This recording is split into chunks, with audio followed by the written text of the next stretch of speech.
CBI की कार्रवाई के बाद गरमाई सियासत, समाजवादी पार्टी ने उठाए बड़े सवाल। फिरोजाबाद की खुडीनेस फैक्ट्री से जुड़े मामले में सीबीआई द्वारा एफआईआर दर्ज किए जाने के बाद अब सियासी बयानबाजी भी तेज हो गई है। समाजवादी पार्टी के राष्ट्रीय सचिव सत्येंद्र जैन सौली ने हमारे चैनल से बातचीत में कहा कि जब सीबीआई ने मामला दर्ज किया है तो जांच पूरी तरह निष्पक्ष होनी चाहिए और पूरे नेटवर्क की भूमिका सामने आनी चाहिए। उन्होंने कहा कि कोई सामान्य स्थानीय कारोबारी अपने दम पर डिफेंस क्षेत्र से जुड़े नियमों में बदलाव नहीं करा सकता, इसलिए पूरे मामले में सभी संभावित जिम्मेदार लोगों की जांच होनी चाहिए। इस दौरान समाजवादी पार्टी के जिला उपाध्यक्ष डॉक्टर मुजाहिद खान, सुनील कुमार गुरुजी, हाशिम खान, नितिन यादव मौजूद रहे। फिरोजाबाद में ऑर्डिनेंस फैक्ट्री को लेकर जिस प्रकार से 2 दिन से चर्चाएं चल रही हैं, जिसमें कथित घोटाले की बात सामने आ रही है, जिसमें आज समाजवादी पार्टी के राष्ट्रीय सचिव सत्येंद्र जैन सौली हमारे साथ है। इनसे जानने का प्रयास करेंगे कि फिरोजाबाद के एक प्रमुख उद्योगपति का भी इसमें नाम आ रहा है। कुछ अनियमितताओं को लेकर सीबीआई ने 4 अलग अलग एफआईआर भी दर्ज की हैं। देखिए, बात जिन उद्योगपति का नाम आ रहा है और उस पर एक बड़ा सवाल ये खड़ा होता है, उससे ज़्यादा महत्वपूर्ण है और इसका जवाब शायद भारतीय जनता पार्टी को भी देना चाहिए।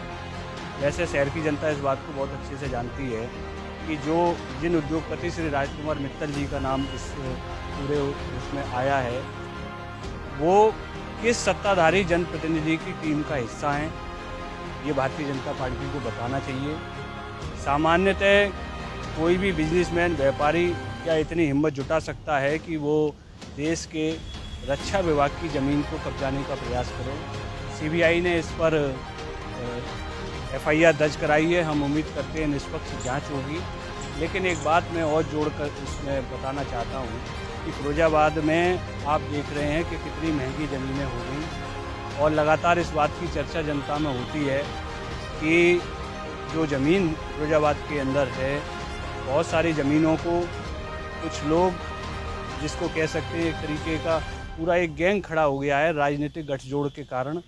और इसमें बहुत सारे ऐसे केस सामने आ रहे हैं कि जिसके अंदर कभी एक एरिया में पूरी ज़मीनों को ख़रीद लिया जाता है और उसके बाद में वहाँ अचानक से सड़क डाल दी जाती है और जो सरकारी योजनाएं हैं, जो विकास कार्य हैं, वहाँ पर हो जाते हैं और वो ज़मीनों को जो किसानों से लिया जाता है, वो बीघों में कुछ हज़ार या कुछ लाख रुपए में ज़मीनों को ख़रीद कर और फिर उसको बीघे में खरीदी हुई ज़मीन को फुट और इंचों में करोड़ों रुपए में फिरोजाबाद के अंदर बेचा जा रहा है। आज सामान्य गरीब आदमी की स्थिति ये नहीं हो पा रही कि फिरोजाबाद के 10-10 किलोमीटर तक कोई छोटा सा प्लॉट लेकर आने वाले अपनी पीढ़ी के लिए कोई इंतजाम करके जाए। मुख्यमंत्री की तरफ से ये कहा जाता है कि भूमाफिया खत्म हो गए और ये सरकार की ही जमीन पर इस प्रकार की अनियमितताएं पाई जाती। अगर भूमाफिया खत्म हो गए होते तो ये फिर सीबीआई को एफआईआर क्यों करानी पड़ती? तो इन सारे विषयों की निष्पक्ष जांच होनी चाहिए और मैं समझता हूं कि जब तक यहाँ पर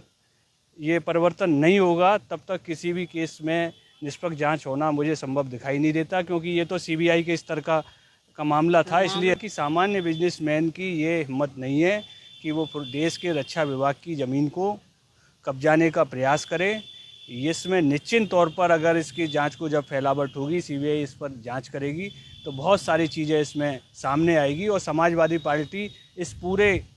केस पर नज़र रखे हुए है कि क्या इस पर कार्रवाई होती है और कौन कौन दोषी हैं और जांच का दायरा कितना बड़ा सीबीआई द्वारा किया जाता है। इस पर समाजवादी पार्टी की नज़र रहेगी और जनता से भी मैं निवेदन करना चाहता हूं कि जब समाजवादी पार्टी की सरकार आएगी तो जितने भी ये इस तरीके के मामले हैं उसकी उच्च स्तरीय जांच करके पूरा न्याय दिलाने का काम शहर की जनता को किया जाएगा।